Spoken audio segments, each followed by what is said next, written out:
Hello friends, வாங்க இன்றைக்கி வந்து நான் தக்காளி கொத்து செய்யலான்ட்டு அதை ரெடி பண்ணி வச்சுருக்கேன். தக்காளி வெல்லாம் இப்போ கொஞ்சம் கம்மியாக இருக்கு இல்லையா, ரொம்ப நாள் ஆகுதுன்னு சொல்லிட்டு நான் அதுதான் தக்காளி வாங்கிட்டு வந்தாங்க. அது கொஞ்சம் அழிஞ்சதாகவும் இருந்தது. அதை வந்து நம்ம ஃபஸ்ட்டு யூஸ் பண்ணிடலாமேன்னு தனியாக எடுத்து வச்சுருந்தேன். சரி, முதல்ல அது செஞ்சிடலாமேன்னு அதெல்லாம் அரிஞ்சு வச்சுட்டு நான் வந்து நைட்டு தான் செய்கிறேன். அதெல்லாம் அரிஞ்சு வச்சுட்டு வெங்காயம் வந்து எப்படி சேர்க்கணுன்னா, வெங்காயம் ஒரு பங்குன்னா கத்திரிக்காய் கொத்து செய்வோம்ல, நம்ம அதே மாதிரி தான் செய்ய போகிறோம். அதில் கத்திரிக்காய் சேர்த்து செய்வோம். இது தக்காளி அதுக்கு பதில் நம்ம அதிகமாக சேர்க்க போகிறோம். அது வந்து ஒரு பங்கு வெங்காயம்னா 100 கிராம்னு வச்சிங்களேன், அதுக்கு 1/4 கிலோ கிட்ட தக்காளி போடணும். அப்போ தான் வந்து தக்காளி கொத்து நல்லாயிருக்கும். இப்போது நான் வெங்காயம்லாம் அரிஞ்சு வச்சுருந்தேன். அது எண்ணெய் ஊற்றி கடுகுலாம் போட்டு தாளிச்சிட்டு வெங்காயத்தை போட்டுட்ருக்கேன். இது வந்து நான் ஒரு கையிலே வச்சுட்டு நான் வீடியோ எடுக்கனால கொஞ்சம் கொஞ்சமாக எடுத்து போட்டுட்ருக்கேன். அது கொஞ்சம் அட்ஜஸ்ட் பண்ணிட்டு பாருங்கள். வேறு யாரும் வீட்டில் இல்லாதனால நானாகவே வீடியோ எடுத்துகிட்ருக்கேன். அப்புறம் இப்போ எண்ணெய் வந்து இப்போ வந்து சுகர் பேஷண்ட்லாம் இருக்காங்க இல்லையா, இப்போ ப்ரெஷரு இப்போ தான் நிறைய பிரச்சனை இருக்குது. ஒரு வீட்டில் எப்படி இருந்தாலும் ஒருத்தருக்கு மாரி பிரச்சனை இருக்கிறதுனால நம்ம எண்ணெய் வேணாம் அப்படின்றவங்க இந்த மாதிரி இப்போ நான் எண்ணெய் வந்து கொஞ்சம் கம்மியாக தான் விட்டு செய்கிறேன். எண்ணெயே நல்லா செய்யணும், பர்ஃபெக்டாக செய்யணுன்னா இதுக்கு ஃபுல்லாகவுமே நம்ம எண்ணெய் நிறையவே, இப்போ நான் செய்கிற இதுக்கு வந்து 100 எண்ணெயாவது ஊற்றி நல்லா வதக்கி செய்யும்போது டேஸ்ட்டு ரொம்பவே நல்லாயிருக்கும், பார்க்கவும் கலர்ஃபுல்லாக இருக்கும். ஆனால் நான் அதுமாரிலாம் செஞ்சால் நம்ம வீட்டு பட்ஜெட்டு ஒன்று இருக்குது, ரெண்டாவது உடம்புக்கும் ஒத்துக்காது. யாராவது கெஸ்ட்லாம் வந்து ஃபங்க்ஷன்லாம் இருந்தால் நம்ம அதை மாதிரி செய்யலாம். நம்ம வீட்டுக்கு எப்போதும் அடிக்கடி செய்கிறதுன்றனால நான் இந்த மாதிரி மெத்தடில் தான் செய்வேன் அடிக்கடி. அதனால நான் இந்த மாதிரி செஞ்சிட்ருக்கேன். இதில் வந்து நம்ம என்னென்னா, நம்ம கொஸ்துக்கு போடுவோம் இல்லையா, கத்திரிக்காய் கொஸ்துக்கு பொடி, அதுதான் நான் வந்து பொடி வச்சுருக்கனால இப்போ வந்து நான் அது வந்து நான் ரெடி பண்ணல, முன்னே வச்சுருக்கேன்.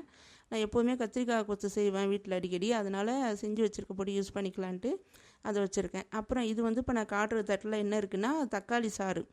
இப்போ வந்து தக்காளி வந்து இப்போ வாங்கிட்டு வந்ததில் நிறைய வந்து நாட்டு தக்காளி தான் நிறைய இருந்தது. அதனால் சாறு நிறையவே இருந்ததுனால நம்ம அதோடய போட்டால் நிறைய தக்காளி சேர்க்குறோம் இல்லையா, அது வதங்காது, ஒரு மாதிரி நொதன்னு இருக்குமே தவிர வதங்கி அது இதுவாக வராது. அதனால் சாறை கொஞ்சம் லைட்டாக, ரொம்ப இல்லை, லைட்டாக பிழிஞ்ச மாதிரி போடணும். போட்டுட்டு அதை நல்லா கொஞ்சம் வதங்கி பாதி இதில் வதங்கி வெந்திருக்கும் போது நம்ம இந்த சாறு அப்புறம் மல்லித்தழை கறிவேப்பிலை எல்லாத்தையும் போட்டு நம்ம நல்லா கொஞ்சம் கிண்டி விட்டுடலாம். இப்போ வந்து தேவையான அளவு மஞ்சள் போட்டுக்கலாம். அப்புறம் தூள் சொன்னேன் பார்த்தீங்களா, அந்த தூளும் நான் இடித்து வச்சதுனால போட்டுட்டேன்.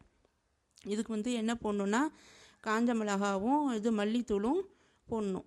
இது வறுத்து பொடி பண்ணி எடுத்து வச்சுக்கணும். போட்டு அந்த தூள் தான் நான் இப்போ யூஸ் பண்ணுறேன். இது காரம் கொஞ்சம் அதிகமாக இருக்கிறனால நான் கம்மியாகவே தான் போட்டிருக்கேன். நம்ம காரத்துக்கு தகுந்த மாதிரி, புளிப்புக்கு தகுந்த மாதிரி போட்டுக்கணும் தூளை வந்து. இது வந்து கொஞ்சம் புளிப்பாக தான் எனக்கு தெரிஞ்சது. நான் அப்புறமா கொஞ்சோண்டு தூள் மட்டும் கொஞ்சோண்டு சேர்த்துக்கிட்டேன். உப்பும் வந்து கொஞ்சம் கம்மியாக இருந்தது, நடுவில் அப்புறம் நான் சேர்த்துக்கிட்டேன். ரெண்டாவது வந்து நம்ம இதுக்கு வந்து கத்திரிக்காய் கொத்தெல்லாம் எப்போதுமே பெருங்காயம் போட்டால் தான் அந்த டேஸ்ட்டே நல்லாயிருக்கும், வாசனை எல்லாமே. அதனால் நம்ம வந்து முதல்ல கட்டி பெருங்காயம்னா முன்னாடியே தாளிச்சிடணும். நான் வந்து எப்போதும் தூள் தான் யூஸ் பண்ணுவேன். அதனால் தூள் வந்து இன்னும் கொஞ்சம் வெந்ததும் போடலான்னு சொல்லிட்டு இப்பயே போட்டால் வாசனை டேஸ்ட்லாம் மாறுன்றனால அது இப்போ போடல.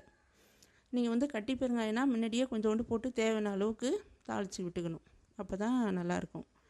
இப்போ வந்து நல்லா எல்லாத்தையும் ஒருங்கிணைச்சி தள்ளி விட்டுட்டு உள்ளே நல்லா சுற்றி இருந்ததெல்லாம் உள்ளே தள்ளி நம்ம தண்ணி தேவையான அளவு ஊற்றி மூடி வச்சிடலாம். மூடி வச்சுட்டு இப்போ அரை வேக்காடு வெந்துடுச்சு நான் சொன்ன மாதிரி.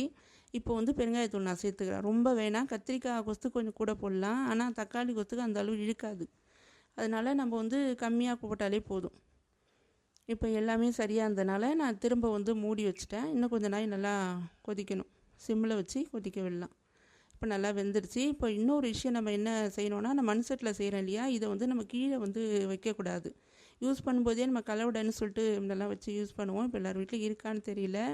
அதில் தான் இறக்கி வைக்கணும். அதுவும் நம்ம கிடையும் போது என்ன செய்யணும்னா, அதில் வச்சும் கிடையக்கூடாது. ஏன்னா அடி தட்டி கீழே உடஞ்சிரும்னு சொல்லுவாங்க, விரிசல் விட்டுரும்பாங்க. இதை வந்து கொத்துலாம் செய்யும்போது நம்ம மிக்சியில் போட்டு இது பண்ணாமல் மத்து வச்சு கிடையிறது தான் நல்லாயிருக்கும், டேஸ்ட்டும் அதிகமாக இருக்கும். அதனால் சரி அது காட்டலாமே தான் நான் இந்த முறையிலே இன்றைக்கி செஞ்சிட்ருக்கேன். இப்போ வந்து தண்ணியை வந்து நம்ம லைட்டாக மேலே இருக்குது பார்த்திங்களா, வெந்துட்டு அதை மட்டும் தனியாக எடுத்துக்கிட்டு மத்து வச்சு கடைய வேண்டியதுதான். துணி வந்து கண்டிப்பாக கீழே வைக்கணும், அதை மறக்கவே கூடாது. நம்ம ஏன் அப்படி சொல்கிறேன்னா, கீழே வச்சு நம்ம அழுத்தி கிடையிறோம் இல்லையா, அப்போ வந்து கீழே வந்து அடியில் விரிசல் விட்டுரும், இல்லைன்னா உடையிறதுக்கு வாய்ப்பு இருக்குது. அதனால தான் நான் இதை சொல்கிறேன். அதை கண்டிப்பாக நம்ம செய்யணும். இது சாதா பாத்திரம்னா நம்ம அப்படியே வச்சு செஞ்சுக்கலாம். இப்போ குக்கரில் நான் செஞ்சு கத்திரிக்காய் கொத்தெல்லாம் கூட வீடியோ போட்டிருக்கேன். அதில் நான் சும்மா அப்படியே தான் கடைஞ்சி விடுவேன். இப்போ வந்து நல்லா கடைஞ்சிட்டேன். இது வந்து சில பேருக்கு வந்து ரொம்ப நைஸாக இருக்கணும் அப்படின்னு எதிர்பார்க்குறவங்க இன்னும் கூட நல்லா மசியை வந்து நம்ம பண்ணிக்கலாம். இது வந்து எங்கள் வீட்டில் இப்படி குறை கொண்டு வந்தால் பிடிக்குன்றதுனால நான் இந்த மாதிரி கடைஞ்சி விட்டுருக்கேன். இப்போ அது ரெடி ஆகிடுச்சி. எப்படி இருக்குன்னு டேஸ்ட்டு பார்க்க வேண்டியது தான். அப்புறம் நான் இன்றைக்கி தோசை தான் செஞ்சுருக்கேன். தோசைக்கு தான் தக்காளி கொஸ்து வச்சு சாப்பிட்லான்ட்டு. இது சப்பாத்தி பூரி எல்லா விதமான இதுக்கும் நம்ம வச்சு சாப்பிட்லாம். ரொம்பவே நல்லாயிருக்கும். கோதுமை தோசை, இட்லி எல்லா இதுக்குமே நல்லாயிருக்கும்.